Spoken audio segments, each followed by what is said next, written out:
And we're live. All right, let's get it. Kai, welcome back. Hello. Again, this is the second time you've played at a Controlling Freak event. We love to have you, including after that performance at House at Home. So now you are I back for the appreciate Fungo it. Fantasy. So this is going to be our first Halloween event. It's going to be exciting. I'm so And, the excited. theme is all mushroom. So we're going to get real trippy. So I have a couple questions that I want to ask you, and the fans also do want to know because, you're doing some crazy things out there, man. I appreciate it, You're man. I'm pushing. trying my hardest. So let's get straight into Of this. course. Now, I'm going to ask you some personal questions. Feel free to answer. We're going to get into Fungal Fantasy later, but this is going to be a little personal. All right. Can you share a bit about your background and your journey into the world of music and DJing? Yeah. So it all started like back when I was like 13, 14. I could remember like listening to Skrillex on the bus stop. It's like freezing cold, waiting for the bus, going to school, and I really liked dubstep and rhythm since like day one. And I always told myself I wanted to be something, do it right. And then it didn't take up until literally 2 years ago. I went to Lost Lands for the first time back in 2019, I would say. And after Lost Lands, I was just like, that's it. Like, I need a deck. Cause I remember I would fake DJ. I would like have my laptop with visuals, and I would just play like a mix. And I would just like pretend DJ for a little bit. I've had the KAIYAK name for so long, like but after that Lost Lands weekend, I was just like, yeah, it's time to get serious with it, and it's been the best decision I've done. And on that topic about kayak, can you tell us where did you get that name from? The people want to know. The people want to know. So that's actually funny because it was literally just like out of thin air. Me and my buddies got really drunk one time in a basement, and when it came down to like them, like, dude, you need to be a DJ, blah blah blah, and I'm like, we're thinking of names, and we're making stupid names and stuff. And I literally just remember seeing an ad on YouTube of a kayak, like a legit kayak, and then I was like, wait, my name Kai with a like, and I like pictured like everything for it, and I was just like, oh, that's how it hit, and it's stuck, and it's stuck with everyone too. It's super cool. Well, next question. What genres of music do you find most inspiring and why? Mm. Inspiring to me, or like as like a general. I can you say inspiring on the way you're DJing, and your way you taste the music, Okay. the way you play. So you're right now. I typically like dubstep and rhythm, and I would say that dubstep is really inspiring because the way it's created and so much that goes into it, it's insane to me to even think that these noises are being produced, and the type of feeling I get when I'm like at the stage, and it just feels like I'm flying in the air because like it's insane. It's literally insane. Like what Subtronics does, it's like mind blowing Shout out Subtronics. for real. Cyclops Army. And then one thing, people do look through your account and they will see some, plur energy. Can you tell us what does plur mean and what does it stand for and why is it good for the EDM community? I freaking love that question because I try spreading that so much. So plur means peace, love, unity, and respect, right? Um, Essentially, it should be still, and a lot of people think it's dying in the rave community, but I think that's wrong. It's just not really enforced as it used to be. I really believe that plur is very powerful, especially in the EDM community, because it brings so many people together. It helps so many people.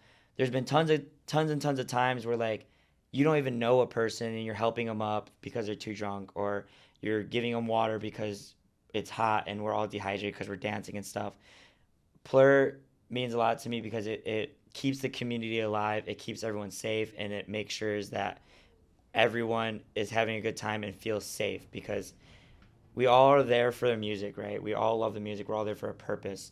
And the best part is when you're there at events or there at shows and you feel like you're accepted, and no matter what you do, no matter how you dance, you just can be free without any judgment. That's a great answer. And on that topic, do you feel like that has helped you or benefited you in your career of DJing? Yes, I would say it has a lot because I would like to say that my energy when I'm DJing and performing, like I'm very into the crowd. I feed off the crowd energy. I also interact with the crowd a lot. And it's helped me honestly in a good way too because people recognize that, and I'm meeting all these new people, these strangers, and now they're becoming my friends, and they're becoming people I'm DJing with, and it's becoming friends, and they're like, when's your next show? When's your next show? And it's just like, it's built a fan base in a way that's really kept me motivated to keep going. And speaking of fan base, can we ask a really big question? People do want to know this question. You, the hat on the head, you already know. How did you either create or become involved with the Moo Crew, and what role do you play within it?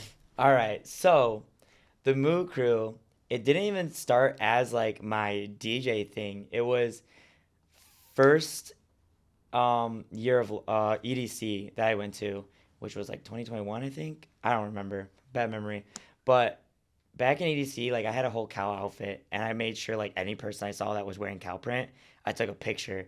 So I have an album on my phone. It's just like got tons of people in cow print, and that's when I got this cow hat. And from then on, every show that I got after like EDC, I just always wore the cow hat, and everyone, I'll wear it out to like PB on regular weekends and stuff, and people are like, dude, we love that cow hat, we love the cow print. And so like the hat just kind of, I always called it my good luck hat. And once I started getting like bigger gigs and like whatnot, people started wearing cow print hats as well to my shows. Like my friends like would surprise me wearing cow print, and it escalated into it being a group of all of us that we call each other the Moo Crew. Um, and you'll see cow print all the time at the shows and stuff.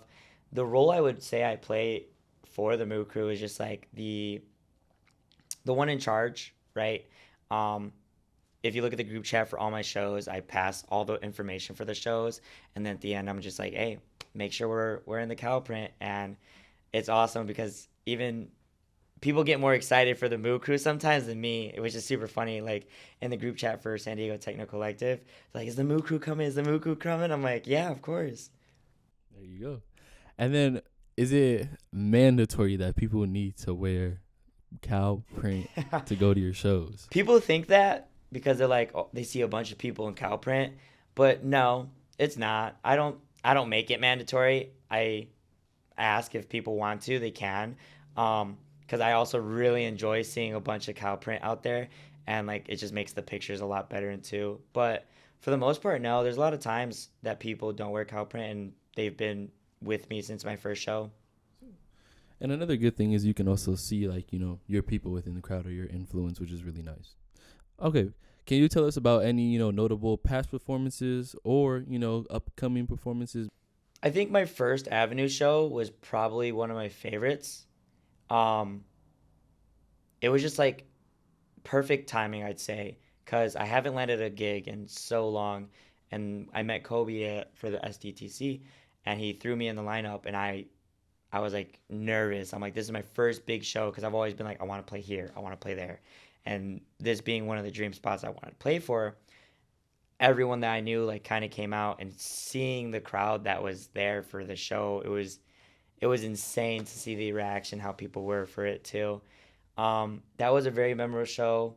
I had a very memorable show when I played in Japan, and that was insane. It's cool to see that people that I'm playing in a different country, and there's a ton of people out there just supporting me.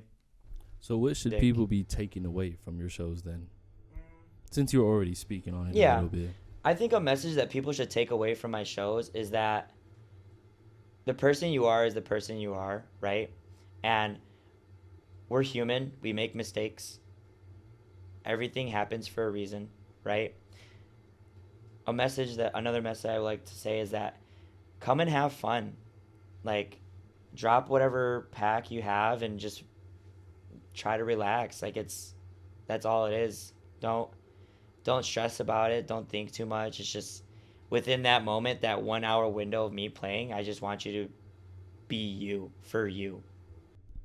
That's a great message to convey. And so with us ending up our interview, first kayak interview ever, last question. Are there any special shout outs or dedications you'd like to make? Oh yeah, definitely. Shout out my mom. I freaking love my mom. She's had to put up with 9 million of my parties that I've thrown in, and basically was like, "Mom, I'm a DJ. Don't worry, I got this." So definitely my mom. she's my ride or die out in Chicago. Um, Definitely the Moo Crew. Come on. Gotta shout out the Moo Crew. You guys are always there supporting me, always there for my shows. When you guys can, I know we're all busy and stuff, but when you guys try and make it, you guys do. So I really appreciate that. And yeah, those are my shout outs. I mean, yeah. Well, Kai, I want to say thank you. We can't wait to see you. I cannot wait for this. It's gonna be freaking. Yep, it's gonna be a fun one. And like you heard, he's gonna be playing some real dirty bass house, dubstep. You know, it's gonna get real. It's gonna get real crazy. Get freaking gremlin mode. Now again, remember guys, KAIYAK will be playing from 7:30 to 8:30 p.m. So if you guys want to see a set, make sure you're there at that time. But other than that, find our tickets. You got that cow print. Exactly. Bring the cow print. Find tickets at www.eventbrite.com. Link in Control Freak bio, so you can go from there and then find your tickets. So yeah, get them tickets there, get your drink tickets, and let's do it. Have fun.